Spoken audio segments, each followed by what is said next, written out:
Well, welcome everyone. I also have sheep, and that's why I'm usually calling my things fecal egg counts in sheep, even though it applies just as well to goats. So I apologize for that in advance.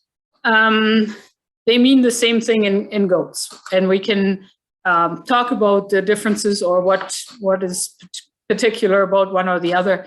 But I'm just going to go through that. Let me just see how this all works here.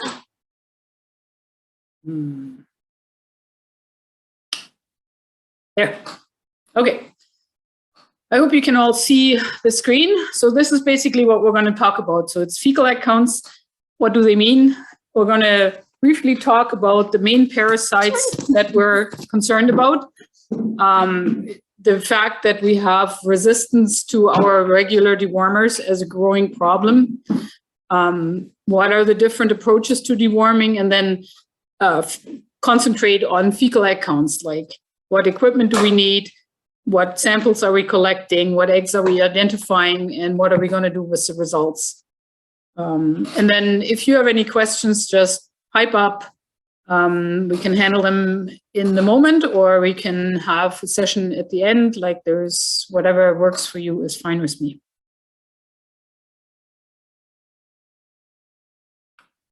So the internal parasites in small ruminants, the ones we're mostly concerned about are the gin eggs, or the gins, gastrointestinal nematodes. The main one that gives us probably the most grief is Haemonchus contortus, the barber pole worm. It's a parasite that sits in the abomasum, like the true stomach, and it sucks blood. And that is why it can cause, all kinds of signs of parasitism, including death. The others are more or less more benign, meaning that they cause maybe ill thrift or diarrhea, but usually they don't kill the sheep. So the brown stomach worm and the black scour worm are two that are also part of the group of gastrointestinal nematodes. They're just sitting, in a different location and do different things. Nematodiarus is also one. And then we have tapeworms. That's a different family of parasites. They're in the small intestine, and you probably all have seen these little segments that get shed, and you can detect them by the naked eye in the manure. And then coccidia, that are single-celled organisms that also infect the intestine and can cause more or less damage.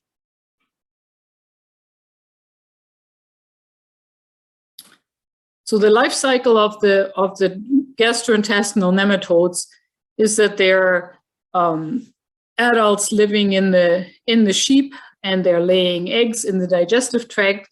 These eggs get passed out in the feces, and then on pasture, the eggs hatch and they develop into larvae that go through a couple of stages. And at some point, they become infective larvae that move up grass blades with moisture and get eaten by sheep, and then return back into adults in the sheep. So the part that is important about the gin life cycle is that it needs to happen in a high moisture environment on pasture, because those infective larvae will actually climb up the blade of grass with dew. You can detect them sort of halfway up a blade of grass in the dewdrops. And so moisture is necessary, and some kind of vegetation is necessary. That's why we don't have really any transmission happening in the barn. So indoor sheep will not continue that cycle. It needs to be having a pasture component in it. And then in the fall, the eggs that are still out there go through a hypobiotic stage. Some of them can survive even in our winter. And the same with the worms inside the sheep. They go into like a hypobiotic state where they don't lay eggs, because it's not to their advantage to throw eggs out in the snow. So they sort of hibernate inside the sheep until the spring, when they start laying eggs again.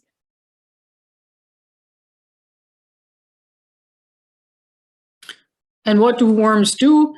So worms attach themselves to either the stomach lining or the intestinal lining, Some of them suck protein either out of the content of the intestine or out of circulation, and they lay eggs. Or they suck blood and they lay eggs.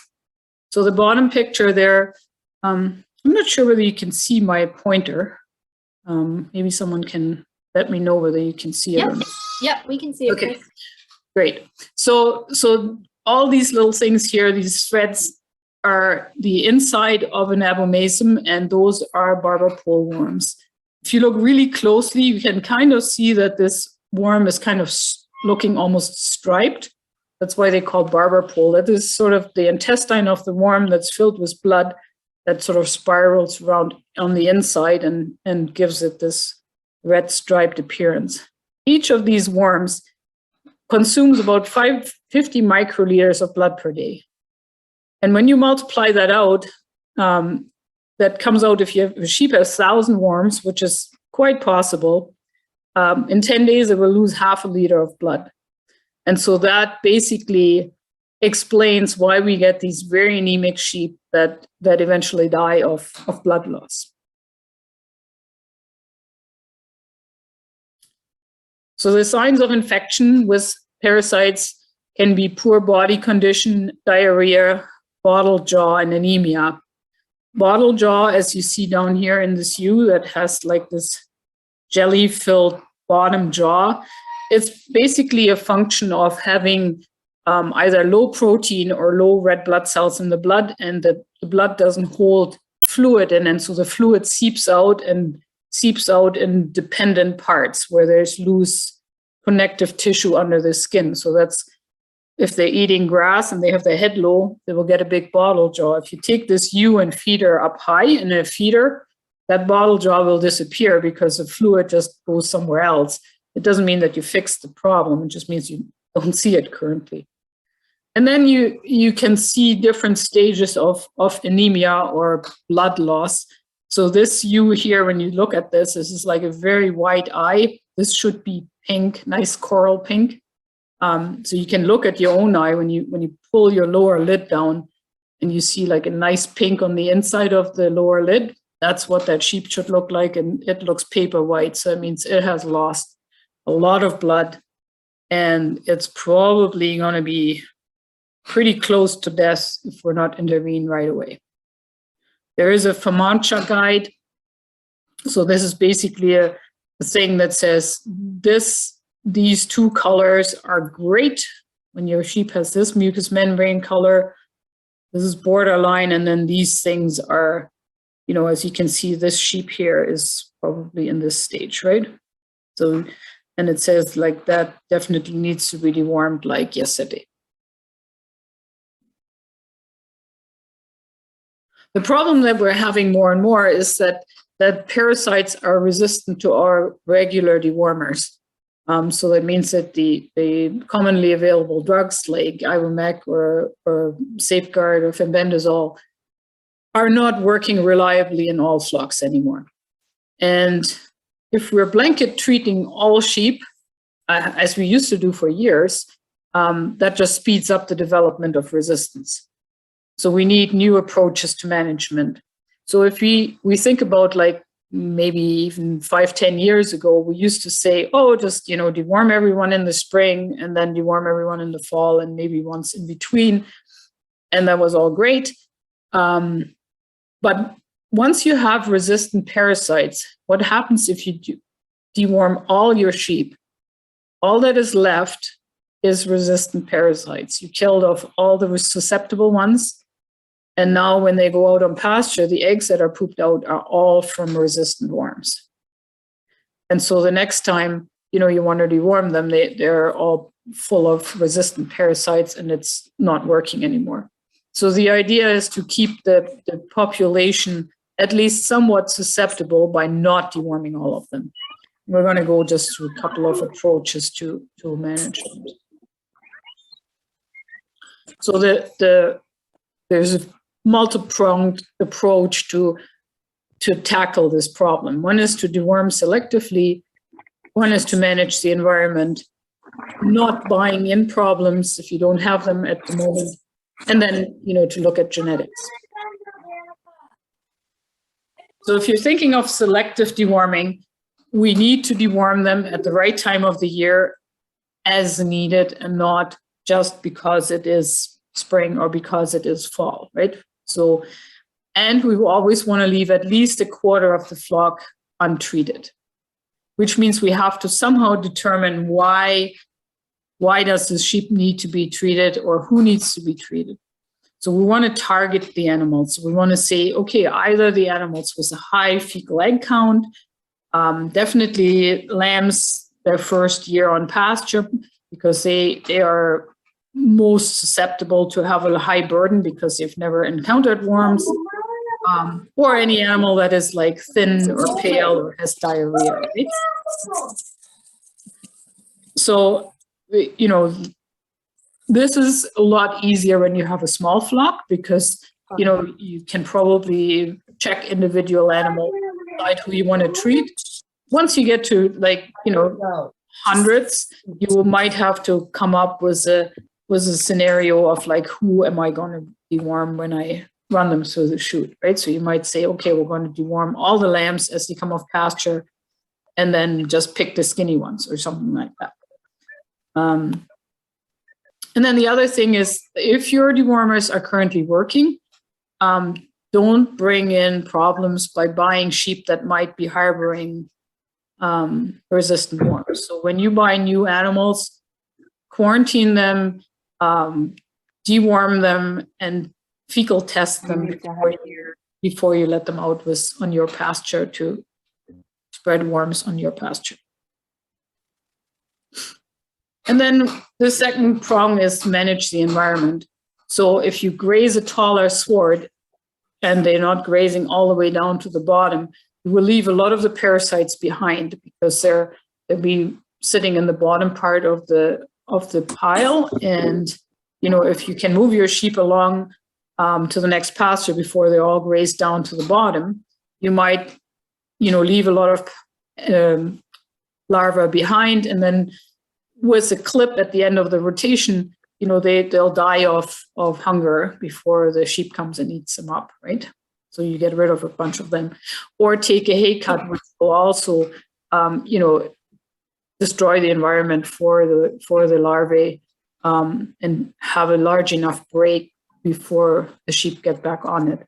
The same happens when you have like a heavy contaminated pasture that you're not making hay of. Rest it for a long time or break it up, you know, and reseed it is a possibility. Rotation with other species is helpful, and it cannot be sheep and goats because they have the same parasites. But if you graze cattle over it in between, they will pick up a lot of the grass contaminated with the parasites that the sheep have or the goats have, and it doesn't affect them. Horses work, you know, any other species that has their own parasites. Goats are a problem in this case because goats never develop a really good resilience to parasites, because they're really browsers. So goats are meant to wander around and eat a leaf here and there, and then skip onto the next bush and eat a couple of leaves there. And so they're never been really forced to ingest their parasites that they're passing very heavily. And so now if we're having them on pasture and they're exposed to their own manure and their own worms, they don't deal with it very well, and they're shedding tons of eggs. And so goats and sheep together on the same pasture is usually a recipe for disaster. And then use the safest pasture for the most susceptible groups. So the most susceptibles are your young lambs, because they've never been infected, and so you don't want them to get heavily contaminated. So give them the aftermath of the hay or something where you have the least amount of pasture contamination. Chris, we've got a couple of questions in the chat box. Do you want me to Sure. read them to you here? Okay. Yep. So Sabina says, sorry, I have a question. We battled bottle jaw in our does shortly after kidding this year. We were thinking of doing it again after they kid to avoid that problem this year. Is that a bad idea then, or wait for signs? You mean deworming them while they're, so you often see that in the spring, even before they've been out on pasture, because they will have some overwintering parasites inside, right? So and with the immunity waning at just parturition, it's called the periparturian egg rise, which basically means that those worms inside become active with the impending birth. And so I would say if they have bottle jaw and they're in good condition and there's no other reason why they should be, really low in protein or anything like that, that is a sign that you have parasites. So I would probably treat those as they kid or as you see the bottle jaw. Definitely check their eyelid color, because if they're pale, then that's another sign. Yeah. So I would treat those that show signs. Perfect, thanks. And then the other question was, when would the right time of the year be to deworm? Yeah, so in general, we see right around the time of lambing or kidding in the spring, you see an egg rise with the waning immunity during that time. And so we often see some signs of parasitism then. And so that would be a good time to do.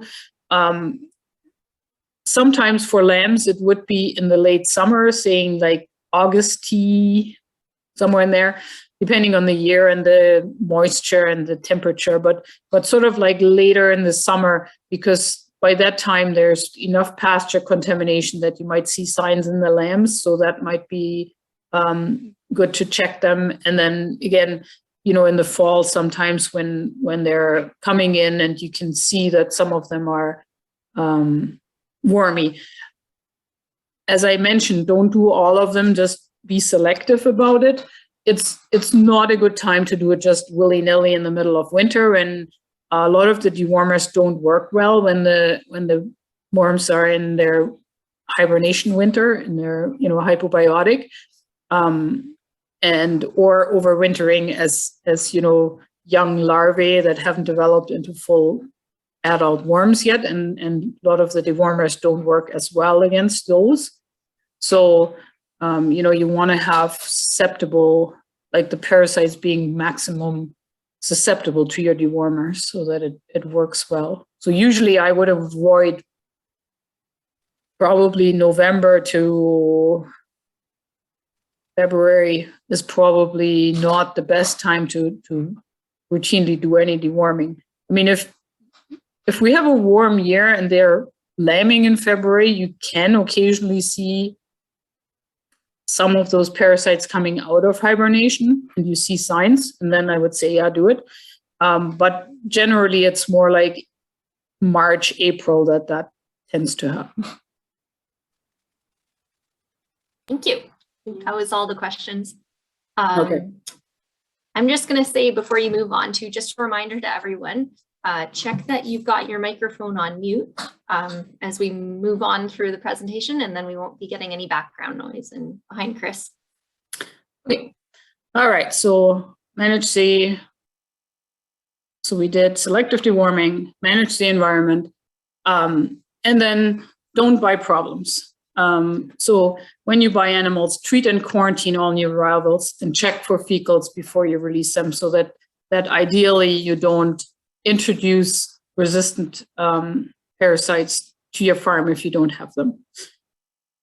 If you're doing individual egg counts on your sheep, it's definitely worth retaining replacement from ewes that are consistently show low fecal egg counts, because we know that the resistance of the sheep to the parasites is a somewhat genetic, and it is very individual, because we usually find that probably 20% of the sheep have 80% of the worms. So there will always be some that are doing a lot better than others, and so retaining replacements from low fecal egg count use will over time be worthwhile. And there's now better tools for genetic selection that are coming along. They're doing quite a bit of research in this, where they do like saliva swabs that can tell you how well the sheep can deal with parasites. It's somewhat in the research stage at this point. They're doing a lot of it in New Zealand, and they've just shown that the same tool would work under Ontario conditions, because the question was whether, because our parasite problem is not year round like in New Zealand, whether the same tool would work, but it seems to be working even under Ontario conditions. So, I mean, there's a lot of stuff going on that will hopefully get us out of this little rut of, too many parasites and not enough drugs. All right, so fecal egg count. What do we mean by that? So that means that we're looking at fresh manure that we prepare so that we can examine it and count the eggs per gram and know how many eggs are in that manure. It's currently the best method we have to show that there is a parasite infection other than a postmortem. We can somewhat identify the severity of the infection by how many eggs are in the manure. We can distinguish gastrointestinal nematodes from tapes from cocci. We cannot distinguish the different gen species. So we cannot distinguish Haemonchus from, the black scourworm.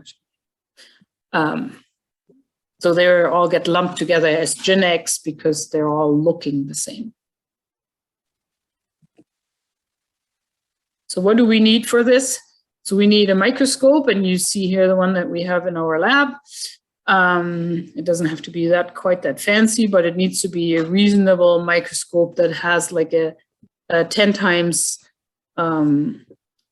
objective, and then I think the top ones are usually 5 times or something like that. We need some McMaster slides, which are specific slides that let us count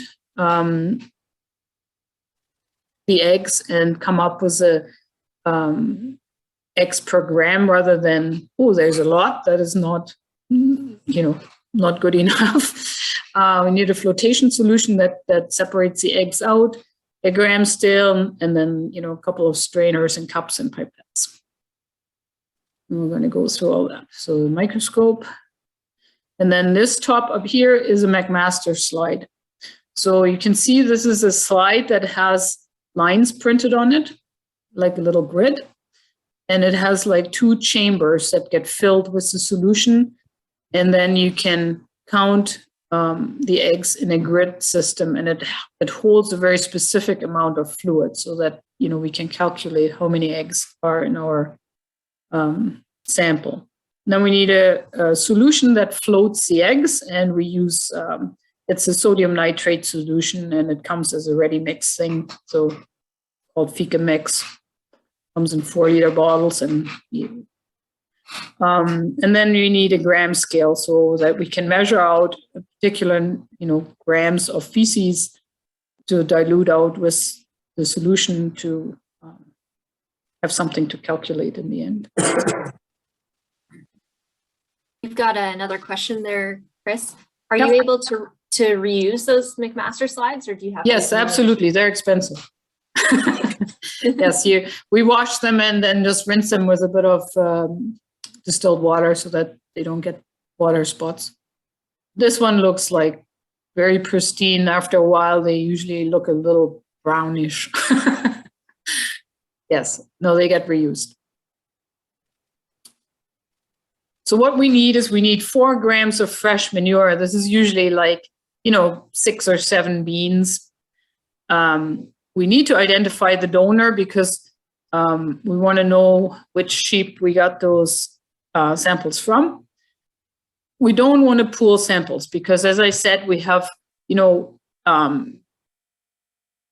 20% of sheep that are really heavily infested versus a bunch that are not. And so if you mix the two together, you come up with an average number. And it's sort of like, as I say, you can drown in a lake that's on average 10 centimeters deep. but you probably drown in the deep part. And that's sort of the same thing. You want to identify the one with a lot of eggs and not just the average eggs in the whole herd. There are certain conditions where I go, well, pooled sample still better than nothing. But the ideal thing to do is to maybe pick, your skinny ones or your young ones or the ones you're worried about or whatever, and grab a couple of samples from those sheep and then see what they're doing. And that gives you a better way to handle the situation than just knowing that on average you don't have very many eggs, but you might still have a couple of sheep that will die, right? So pooled samples are not the greatest.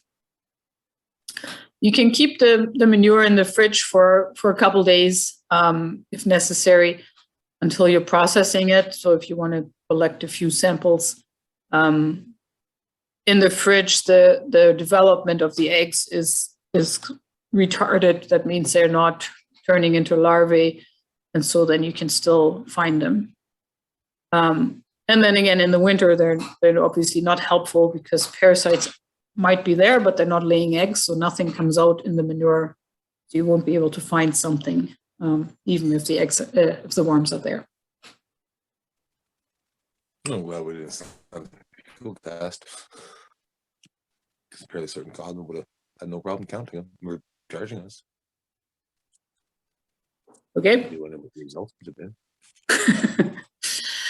All right, so to prepare the slide, we weigh out 4 grams of manure and we put it into 56 ml of the solution. And that gives us 60 mLs of the final solution.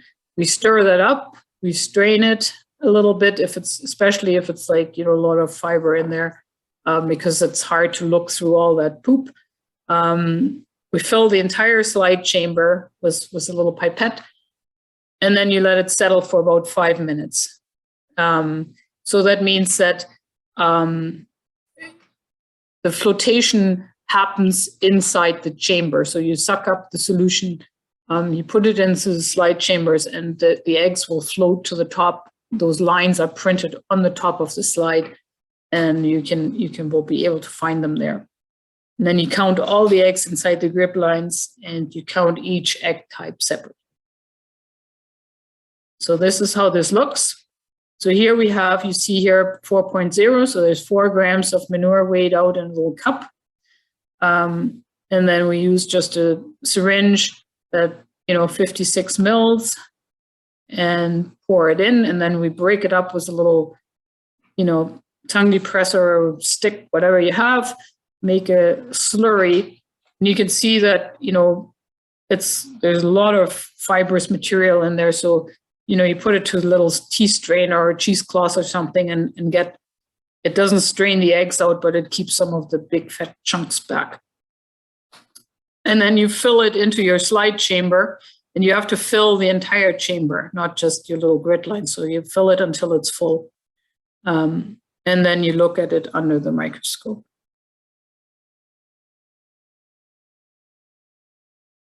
And this is how you count. So you have your 10 times lens and you focus on the top layer so that you can have your lines and maybe some air bubbles or something in focus. And you count all the eggs inside the grid. So when you look at this grid, like the eggs that are sitting outside here, you don't worry about them. You follow the lines. So you focus your microscope on one of these tracks and you just drive along and count everything in there. And you drive along here. And then you go 1, 2, 3, 4, 5, 6. And then you go to the other side. You go 7, 8, 9, and 11, 12, 13, 14, 15. Right? So you have 15 eggs, and you don't worry about these eggs that are not inside your grid lines. And you keep a separate count for each egg type. So your Gen X, you have 15 Gen X and 20 Coxie or whatever. So this is what it would look like when you look through, and here's your grid lines, like the little green lines around it.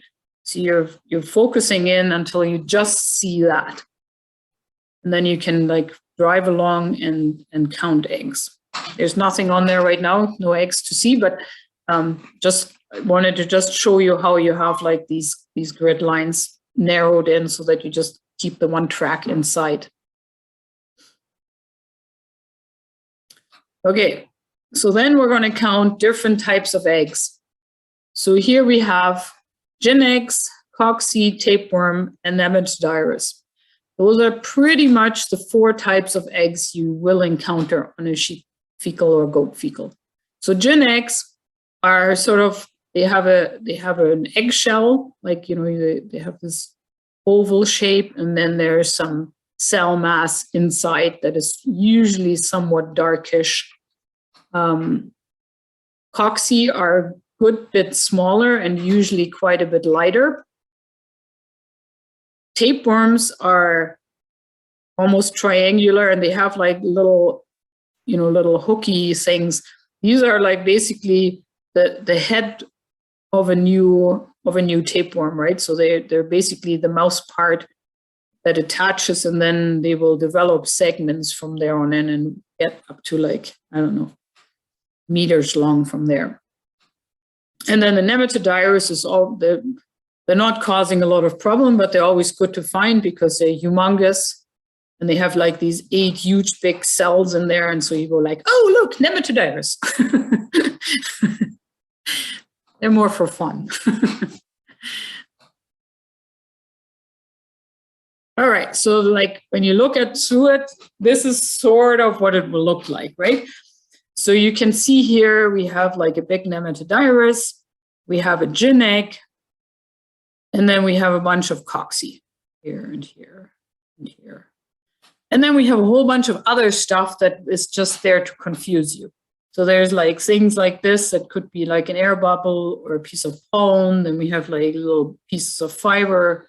So the rest in the background is basically shit for all intents and purposes. It's manure. So whatever is in the manure is in here. There can be pollen in there. There can be, sometimes you see little, what almost looks like little insects in there, but it's like whatever the sheep ate and it came out with the manure, you can find it in this slide. But you're really only concerned about things that look like what you're looking for. So when you look at this, which is like a, it's very faint, but what do you see? Do you see anything? I don't know how big your screens are. So you're seeing like this thing here. So that's a gin egg. And then all these little things here.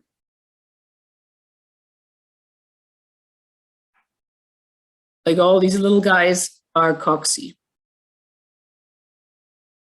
So if you think of like, you know, you see here my racetrack on the side, right?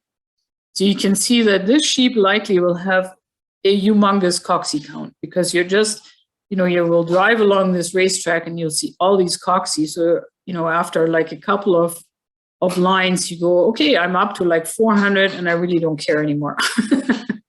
It's a lot. So, you know, or you can have another one and it will look like this. And so what do you see here?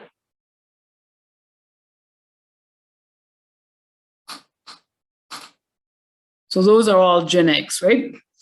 And so this sheep will be just polluted with gin eggs because if you have that many in one screen, that'll be a lot. And then you see like there's a little one here that's likely a coxy and that one.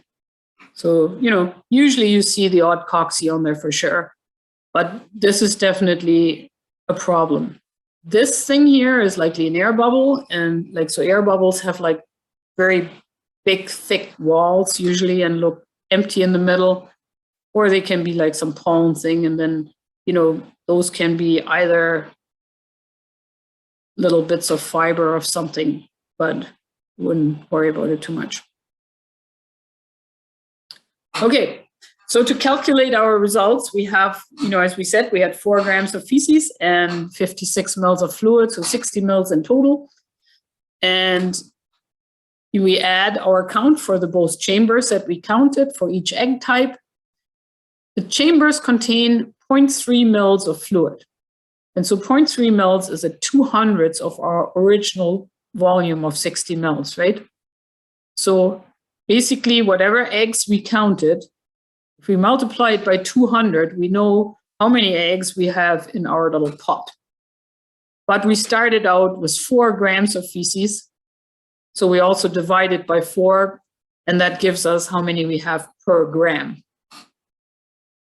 We can also just multiply by 50, because that's the same as times 200 divided by 4, right? So basically what you do is you count your egg type, and then you just multiply by 50, and that gives you your eggs per gram. And that's why we're starting with a pre-described grams and mils to come up that we can do that calculation, right?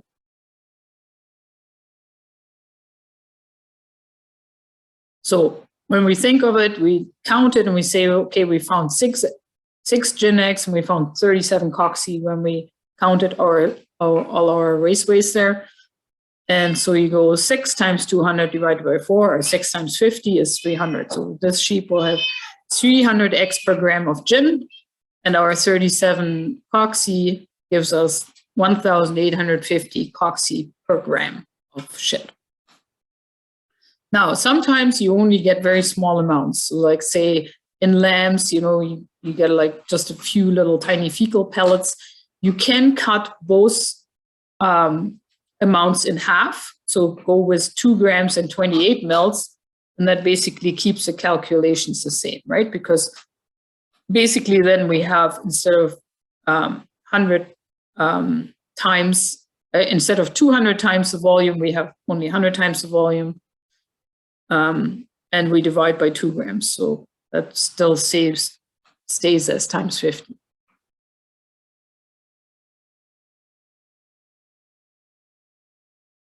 So what do we do with the results?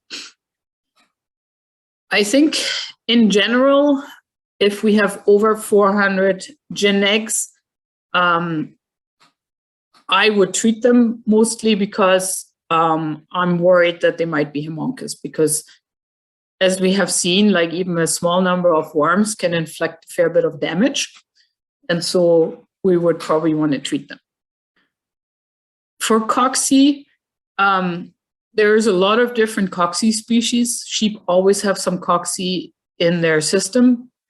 And not all cocci are pathogenic, meaning not all of them cause disease. So if you have perfectly healthy fed animal that shows up with a large count of cocci, I would not necessarily treat them.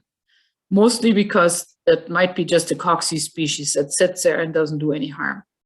If they have diarrhea and look kind of, pot-bellied and with like starey hair coat and stuff, then and I find a large number of cocci, then I'll go, okay, you have coccidiosis, and I would treat them. Tapeworm is a little tricky because tapeworms get shed as segments, right? So they're not shed like the others are laid as individual eggs in the intestine, and they come out evenly distributed in the manure, versus tapeworm comes out as segments. And so sometimes you get a segment and you crush it in your solution, and then you find gazillion tapeworm eggs. Or you find nothing, but they still have tapeworm. So tapeworm, I find, is often easier to diagnose just by eye, just when you see segments in the manure, because it's a bit hit and miss whether you find them in your fecal float. Tapeworms are often more a cosmetic problem, especially in older lambs and sheep. They can be a problem in lambs because they can be so full of them that they're literally causing blockages or making them prone to clostridial disease, clostridial overgrowth, because they impair the gut movement and stuff like that. But as I said, it's often easier to see that there are segments being shed than finding them on your fecal. And ideally, what we want to do is we want to follow up with the fecal about 2 weeks after we treat them to see whether we were effective with our treatment. The reason we pick 10 to 14 days as a follow-up is that if they pick up new worms or new larvae, it takes more than 2 weeks for those larvae to grow up into adults and start laying eggs again. So any eggs that are still coming out within the 10, 14 days after treatment are from worms that survived your treatment. You don't want to go a whole lot earlier than this, because even worms that survive might stop laying eggs for a while because they're somewhat affected by your dewormer. So they might just sit there and, wait for a bit before they recover and then start laying eggs. So, a couple of days later, you might not find anything, but then within 10 days, you start laying eggs again. So 10 to 14 days is usually my recommendation to recheck the sheep that you treated to see whether your treatment was successful. So did the treatment work? Basically what we want to know, what percentage of worms did we kill with our treatment? And to judge that objectively, we really need to know how many eggs were there before treatment and how many are there past treatment, so that we can calculate a percentage of reduction. And anything, in the 90% range, we deem to be a successful treatment. But a lot of times we only have post-treatment samples, meaning that, someone dewormed and then they still don't look good. And then they're like, okay, let's see what they are. And then what does it mean to get 200 eggs 2 weeks after treatment when we don't know what we started with, right? Because did we start with 10,000? Then 200 is not too bad. But if we started with 300, then 200 is not very good. It's not a very large reduction. So that's where it becomes a little hard to interpret. And then also, like, how long was it since the treatment? Was it 2 days, 10 days, or 4 weeks? Because if it's 4 weeks, then they could have been reinfected and it doesn't mean anything anymore, right? And, and we don't know the initial count. So it can be tricky to figure out how successful we were.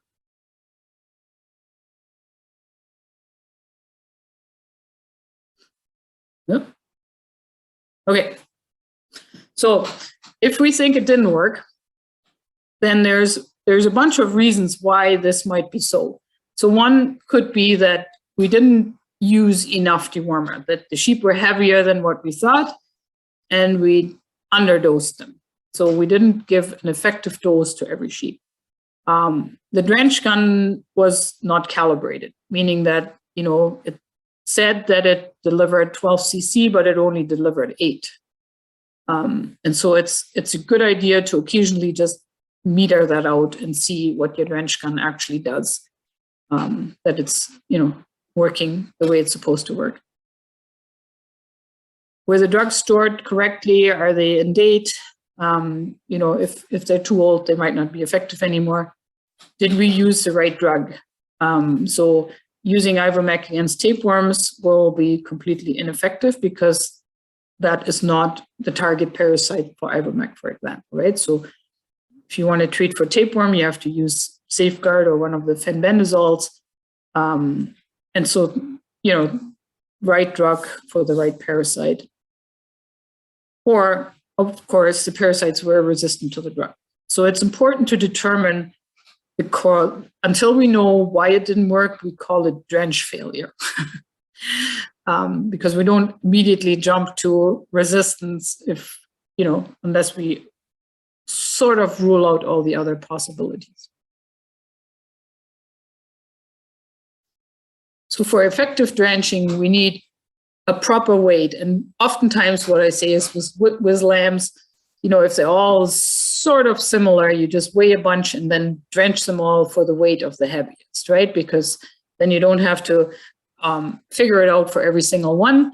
And obviously not if you have one that's 120 pounds and one that's 20 pounds, but if they're in the same ballpark, just, treat them for the heaviest weight. Make sure your drench gun is working properly, and they should be having the drug administered to the back of the tongue. So you want to ideally get in far enough with your drench gun that it goes over the back of the tongue and gets swallowed properly. Proper storage and handling of drugs. And for the white dewormers, like for the Safeguard and fenbendazoles, reducing the feed intake for a day seems to increase the effectiveness.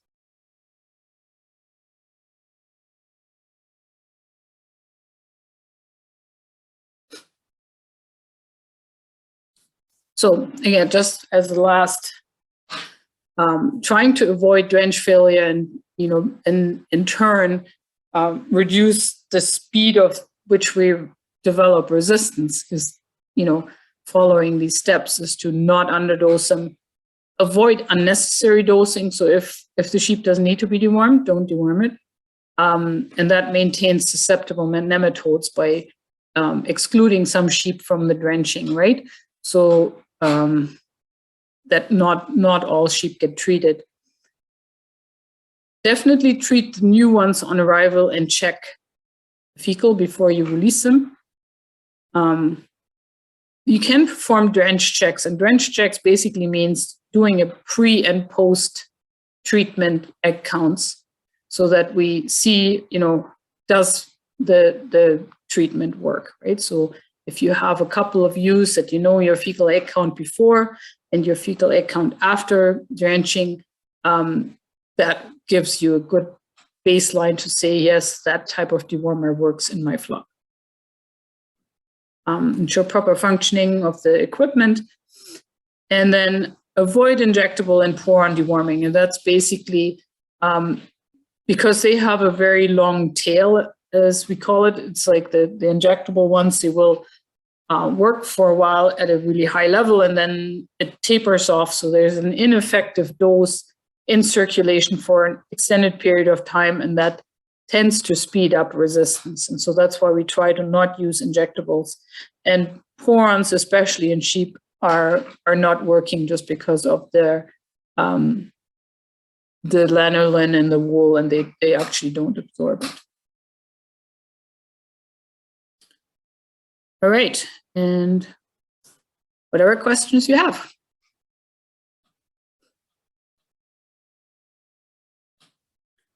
I guess I can stop sharing, I guess. Is that what you want to do? Then, yep.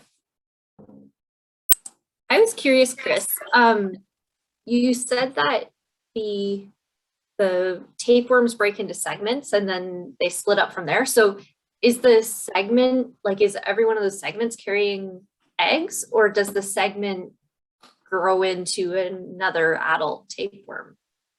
So they're really weird creatures. So they grow from they have a little head segment, and behind the head they make a segment. And the first little bit they are basically functioning as a gut, but they're absorbing nutrients through their skin. Like they don't actually eat with their mouth. The mouth just is there to attach to the intestine, and then they suck it in through their skin, right?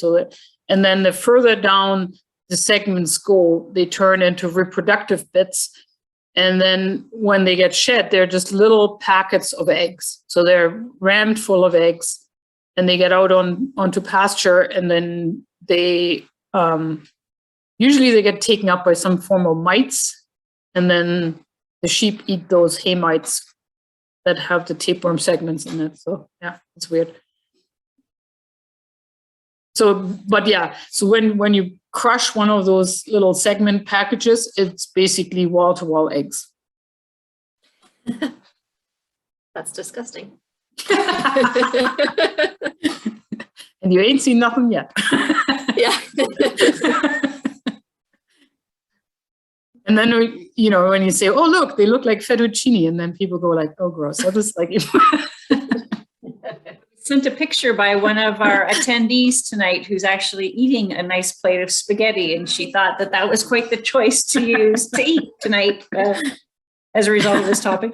Yeah. I see that Wesley has a question. What dewormers should we use for the different worms? Can we touch on this, please? Yes. So in general, Ivomec and Safeguard are the two dewormers that are kind of freely available. Ivomec does pretty much all worms except tapeworms, and Safeguard should do all worms. So it doesn't really matter.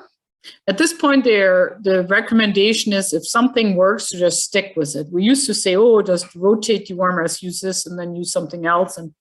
And that's actually not the case anymore. We're just going to go with basically go with one. Like if you're going with Ivomec, that's fine to stick with it, unless you want to treat for tapeworm in lambs or something, and then you will have to go with Safeguard or fenbendazole, Valbazen, one of those.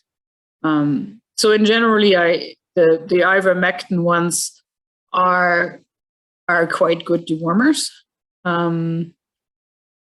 Yeah, those are, and then there's a number of others that we often try to just limit the use so that we have something available if you have a resistance problem, right? What we have found is that if you make any dewormer available, people will use lots of it, and then there will be a resistance to all of them. And so the idea is to limit, say, the StarTech or something like that for sheep that are, if you get new sheep in and they might have resistance, I will often treat those with StarTech because it's like it's a double dewormer, like it has two different compounds in it. And one of them is completely different from the either Ivomec or fenbendazole. And so then we try to get rid of resistant worms with that so that they can then go, get rid of the resistance worms so that they can go into the regular flock and infect themselves with happy, non-resistant parasites and be treated. What about barber pole? So the barber pole worm is Haemoncus. That's the one that sucks blood. And it should be, unless there is a resistance problem, it should be treatable with either Ivomec or Safeguard or fenbendazole. So so Wesley said we use StarTech, and he says, so we should switch back to Ivomec then. It depends on why you use StarTech. If you use StarTech because there's a determined resistance problem in your sheep, then that might be what you have to use. But I would not recommend it's sort of like, going with the biggest gun you have. And then if that doesn't work anymore, you're screwed. Wesley, do you want to unmute and maybe provide more information? And certainly everybody at this point can unmute and ask questions verbally. Yeah. My mom had a question. She was wondering how, oh, sorry, did I cut you off, Wesley? Well, go ahead. Yeah, I think he's on now. Yep. Go ahead, Wesley. We just used StarTech because our vet was telling us that it's the better drug to use since a lot of sheep are resistant to Ivomec. But what we used to use was basically Ivomec and Safeguard.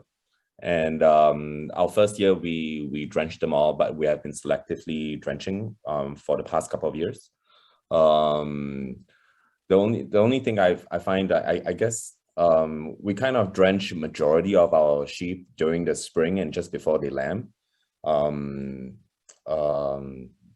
I just want to cut that down a little bit too. We found that Valbazen, I don't know. And the prices of the different dewormers are also a consideration that we use, although we use StarTech. Yeah, so I think we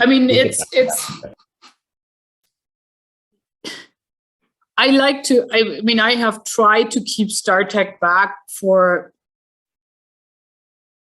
determined resistant, right? Like so that I have, it's a diagnosed condition. It's not just, yes, I know a lot of barber pole worms are resistant, but if yours aren't, then I would not go with the big guns. So that's where you have to kind of work with fecals to determine that. So if you have a ewe that looks wormy and you get a fecal sample done and you get, whatever, 1,000 eggs per gram, and then you use regular Ivomec or you use Safeguard or whatever, and then you take a follow-up fecal and see how it works, right? Because then you will know. I mean, if she's still at 1,000 or at 1,200 after your treatment, then yeah, you might have to use StarTech. But if she reduces nicely, then your worms aren't resistant, and you probably shouldn't use the biggest gun out there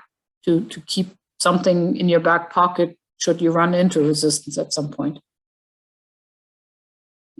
That's sort of the way I've been trying to deal with it in our clients, just to see that if you need it, yeah, you get, we have used levamisole, we have used StarTech, we have used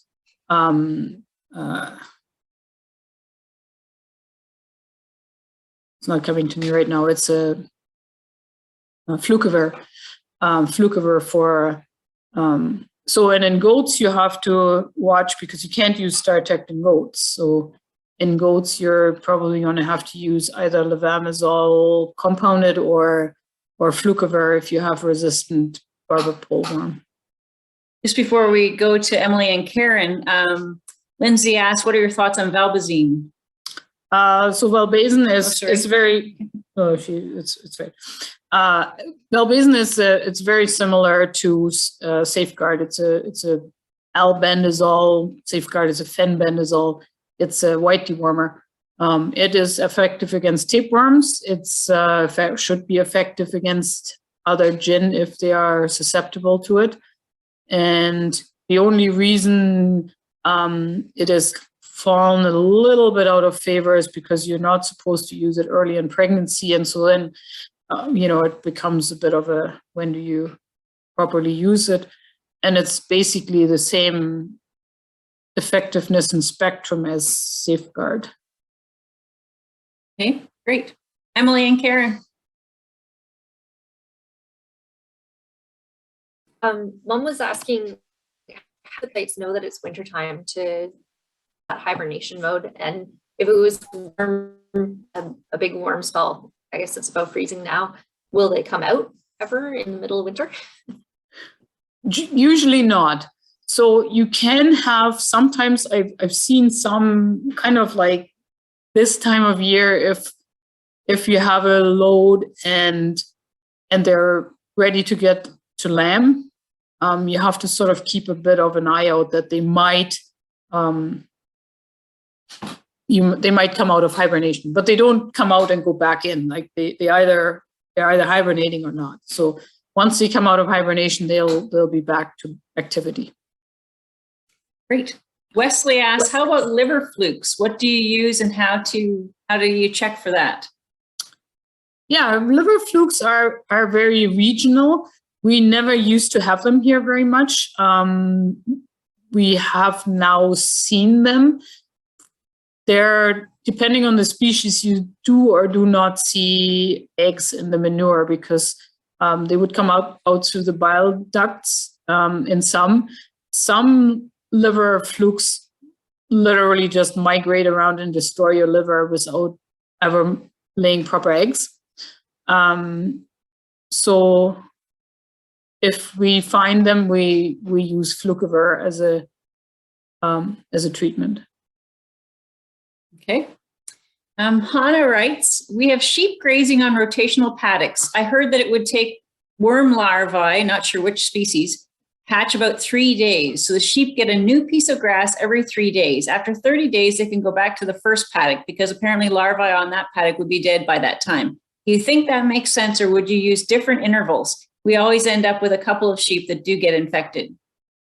So the development of larvae is very temperature and moisture sensitive. So they can develop as fast as 3 to 5 days when it's like nice and warm and good humidity. They just love that. If it's cold, it takes longer. And so they love sort of like a 25 to 30 degree and a nice rain. Like that's just parasite heaven, right? Versus, you know, blistering hot and no moisture. That's not great for them. And the same if it's like cold, they don't like it. They develop a lot slower. So it can take up to 2 weeks or so from egg to infective larva. The 3 days is great because you literally don't have any infective larvae at that point. The 30 days is too short. So there will be infective larvae still there after 30 days, depending on environmental conditions. So the one thing to help with that is if you cut the pasture after grazing, because then you have better sun penetration and it dries out more, and that kills them a lot faster. So that's one helpful thing, but it's not 100%, right? So they can be still there after 60 to 90 days. So they reduce because, you know, some of them will die off, but there will still be some there. Okay, great. Charlene asked, where can we get the solution and slide supplies? The interweb. Any specific spot on the interweb?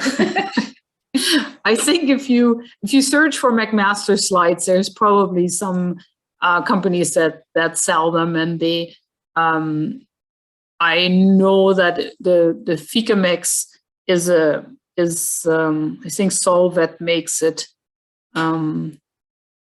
And I probably can order some of that in if you can't find it anywhere else, like where your vet can.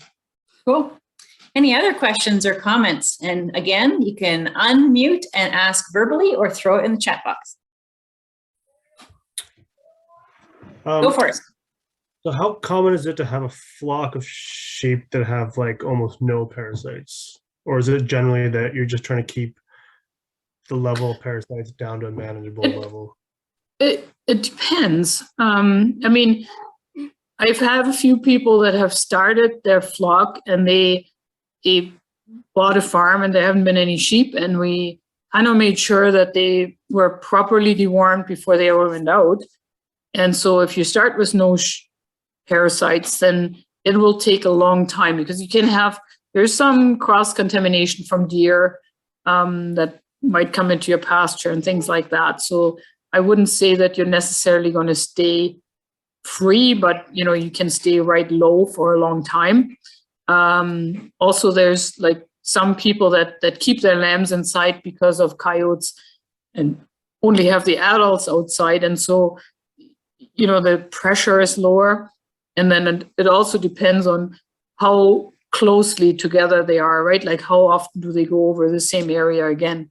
You know, how big the contamination is.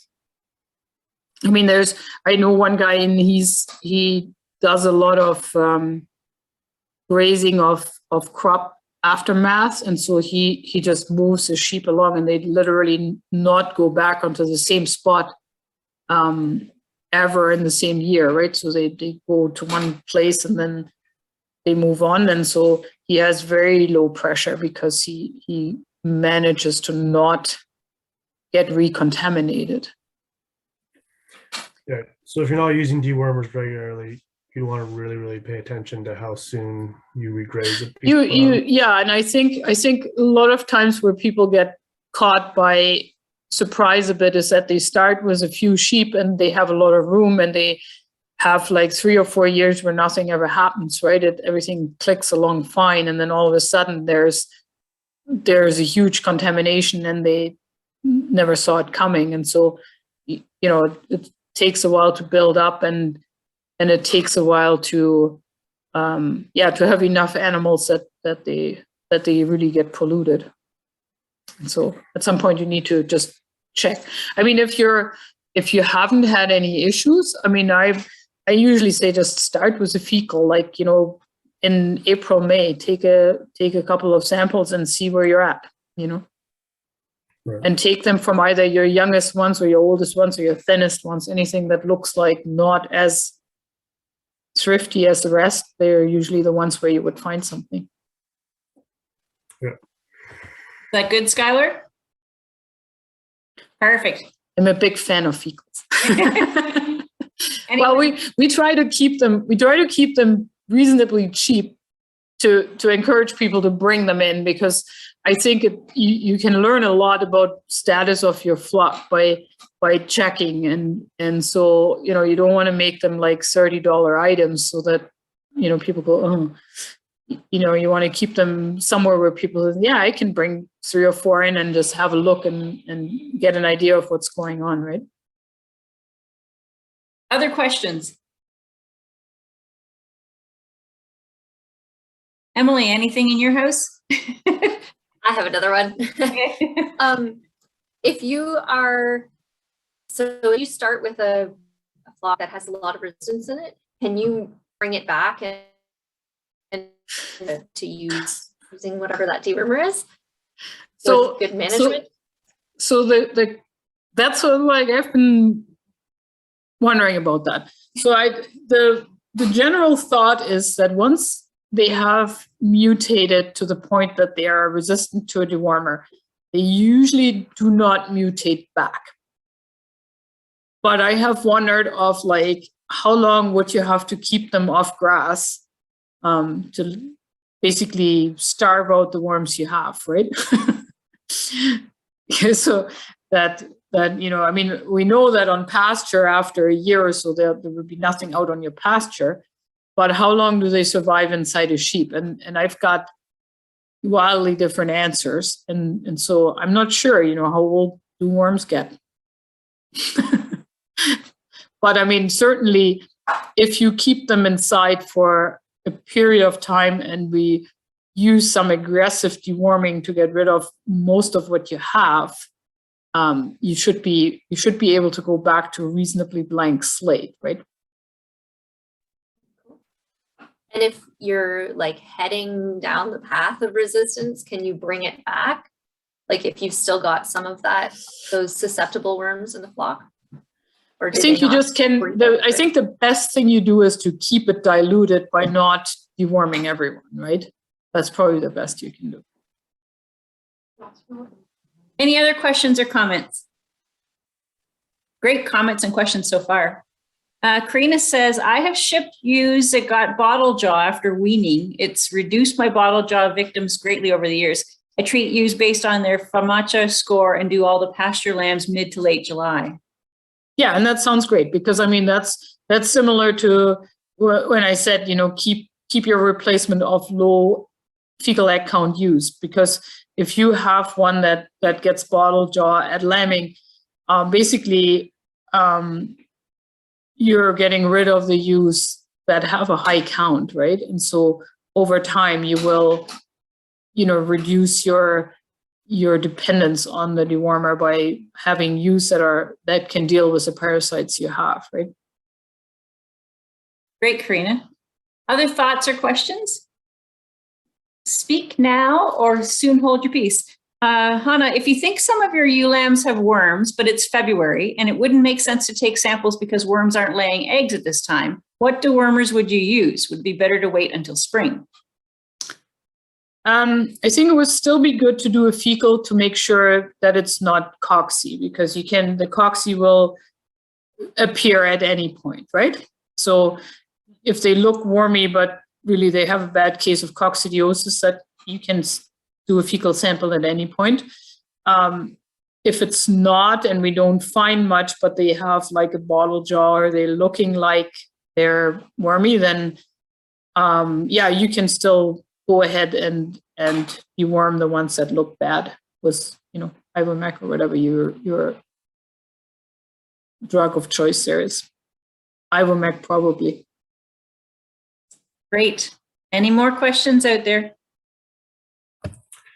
Have you heard of any natural supplements that seem to help Like any of the garlic? So there's a bunch of, so like right off the hop, don't believe that diatomaceous earth does anything. It doesn't.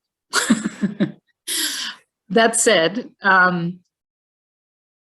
tannins, like forages with tannins, they have done a fair bit of studies in that, and they tend to have some effect. This is certain leaves and certain plants that are high in tannin content that tend to have like an astringent effect, and they seem to have a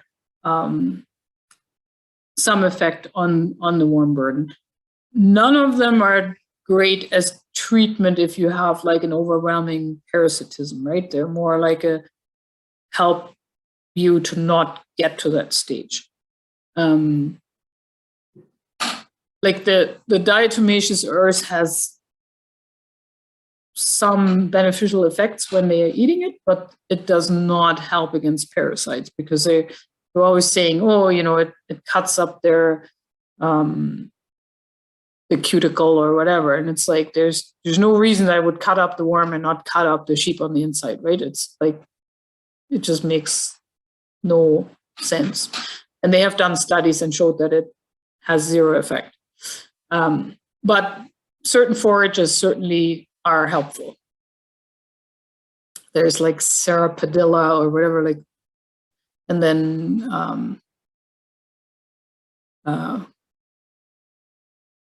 I forget the name, but there's bunches of leaves and some forages that are definitely helpful. You have a follow-up, Skylar, or are you good? Good, okay. Any other questions? We have another one. Back to how the parasites actually know that it's wintertime. We've got like the barn's pretty warm and the lights are on all the time. So can that sort of thing trick? I think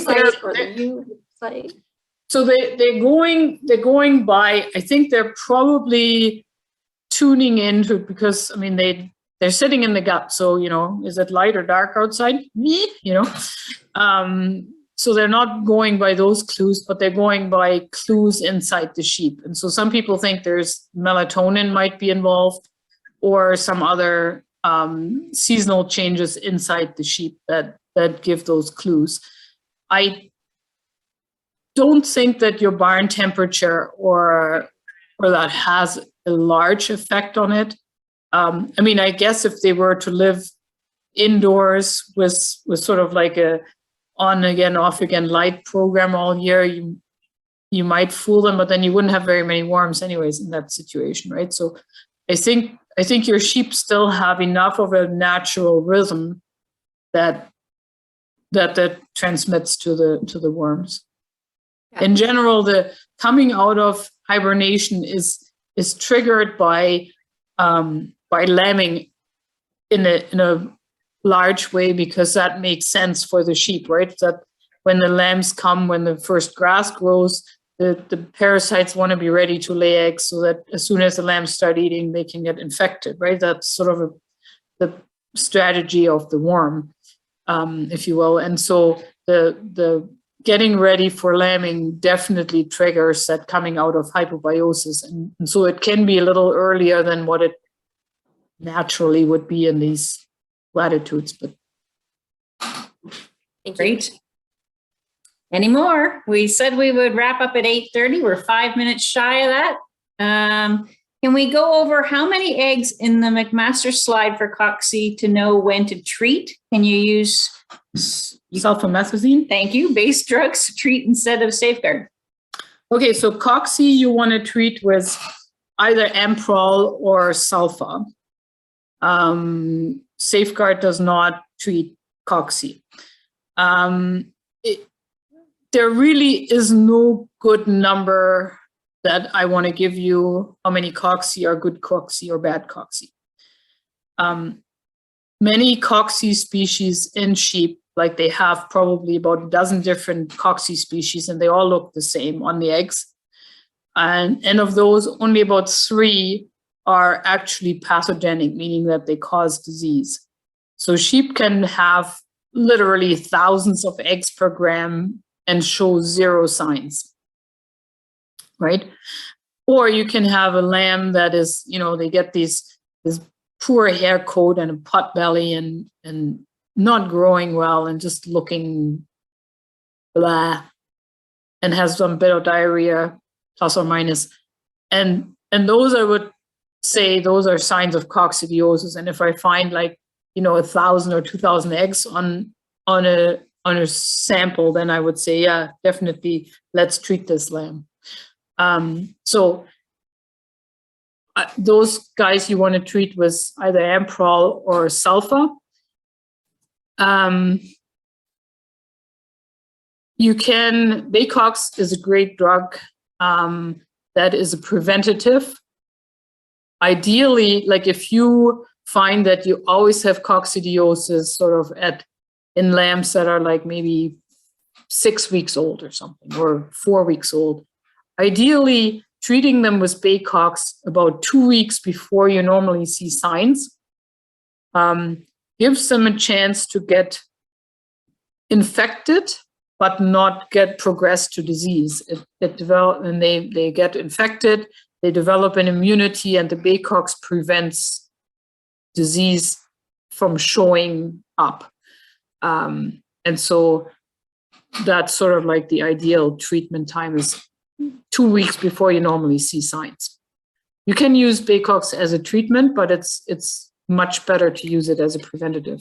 The thing with cocci too is if you get it bad enough, it will affect the animal for almost lifetime. It really stunts their growth, and it impairs their nutrient absorption, and so preventing coccidiosis is much preferable to treating coccidiosis.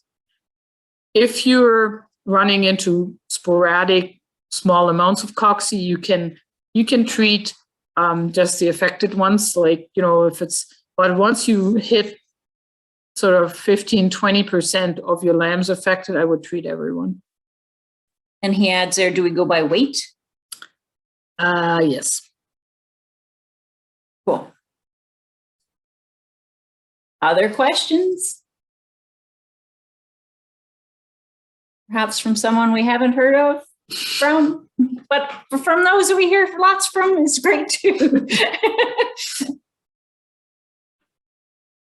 Oops. How many times can cocci reoccur? Well, in general, sheep and goats develop an immunity to cocci in their first year. I sometimes see lambs that get cocci early in life and then they get it again sort of in the fall. And I often think that those are maybe two different cocci species, one that they picked up on pasture and one that's maybe in the barn. In general, and it depends a little bit on the setup, but in general, they do develop an immunity. And so once they had it, they usually are fine after that.